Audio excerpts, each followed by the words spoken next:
पृथ्वी तलावर असा एकही गणित तज्ञ नाहीये जो या प्रश्नाला सोडवण्यासाठी सूत्राचा वापर करेल. प्रश्न बघा काय दिसतो, आपण भक्तशनी उडवणार आहोत बरं का हा प्रश्न.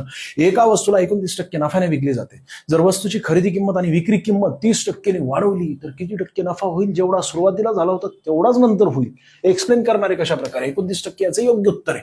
बघा ना, सुरुवातीला 100 रुपये ही खरेदी किंमत होती, ख की आणि वी की किती आहे? तर 129 झाली, कारण 29% नफा झाला.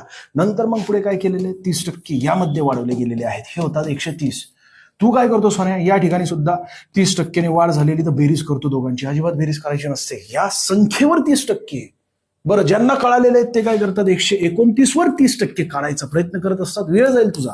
या ठिकाणी किती येणार मला माहित नाहीये, पण याचे 30% काढायचं म्हटलं त्यासाठी सुद्धा शॉर्ट ट्रिक आहे.